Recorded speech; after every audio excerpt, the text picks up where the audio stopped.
Kmetija obsega cirka 30 hektarov obdelovalnih površin. Silažne koruze imamo večino pa pašniku, pa travniku, travinja. Iz tega naslova tudi to sodelovanje z zasipovimi njihovimi stroji.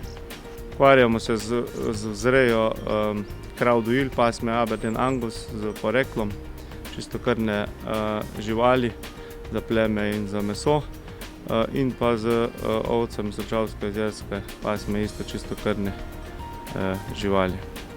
Mi se sproti posodabljamo, tako se sipovi stroji in vsi ostali stroji posodabljajo, tako se tudi mi in naša kmetija. S podjetjem SIP, kot sem že omenil, zelo dobro sodelujemo, zato prvič smo zelo blizu. Stvar je optimalna iz vidika, če rabiš kakršnikoli slučajno rezervni del ali karkoli, je podjetje blizu pri roki, njihovi stroji so kvalitetni in pa tudi primerni za naše to hribovsko področje. Jaz sem se pred leti hecel na sejmu v Hanovru, ko se je SIP predstavljal, pa so imeli tam te male zgrabljalnike, pa to vsi ostali so imeli pa že neke sklopljive, velike, ogromne zgrabljalnike, pa so nekaj, če so ga pozabili sestaviti v SIP-u, da je toliko velik, da je toliko mali, a ne.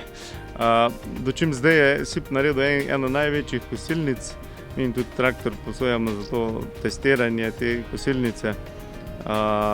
Mislim, da največjih kosilnic, takih vlečenih oziroma traktorskih, tako da skratka so tudi v razvoju ekstremno napredovali, sledi trendom, sodobnim trendom in pa praktično delajo zelo uporabne pa enostavne stroje. Našemu skupnemu interesu je, da SIP čim dlje in čim bolje dela, ker če bo delali kvalitetne stroje in dobre pa dolgo, pa bomo tudi mi lahko od njih kupovali. In pa seveda, najslabše je, če kakorkoli podjetje preneha z delovanjem, pa imaš njegove stroje, pa uporabljaš njihove izdelke, ker pol nimaš več servisa in te storitve, tako da jaz upam, da bodo še dolgo in dobro in kvalitetno delali, pa da bojo zdravi pa veseli.